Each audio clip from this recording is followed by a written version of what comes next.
Hey there, folks. It's Tony here. So here we are on part 4. First of all, got to have some coffee, right? This is part 4. What happened to our world? Before you speak, before you act. So I'm going to get right to it. Before you speak, before you act, pause, right? Somewhere along the way, we forgot how powerful that pause actually is.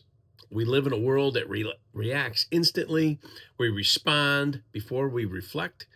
We speak before we listen. We act before we understand. And then we wonder what happened to the kindness. We wonder what happened to the respect. And we wonder what happened to one another. But the truth, well, it's uncomfortable. It didn't disappear overnight. It eroded every time we choose to react over restraint. Every sharp comment, every rush judgment, every moment we spoke just to be heard instead of understood. Words used to matter. Now they're thrown away carelessly without thought of impact or even consequence. You see that a lot on social media as well. And faith, real faith, was never meant to be loud. It was meant to be lived. Faith shows itself when it's not easy, but when we are frustrated and when we are tired and when we are disagreed with, when we are feeling slighted. It's easy to be kind when life is calm. It's harder when emotions take over. But that is where faith does its real work. Before you respond to that comment, pause.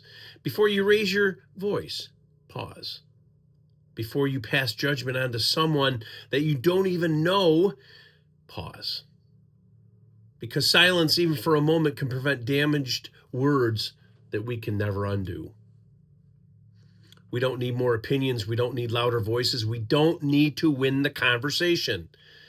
What we need is discernment. What we need is humility. What we need is the courage to choose restraint over reaction. The world doesn't change because someone shouts louder. It changes because someone chooses to be better. So if we're asking what happened to our world, maybe the better question is, what are we doing to contribute to it? Because every consequence, every conversation, every interaction, every spoken word is either restoring something that's been lost or taking away another piece. Before you speak, before you act, pause. I hope this series has really resonated with you. Please hit that like, share, and subscribe button. We'd love to hear from you in the comments. I hope you have a great day.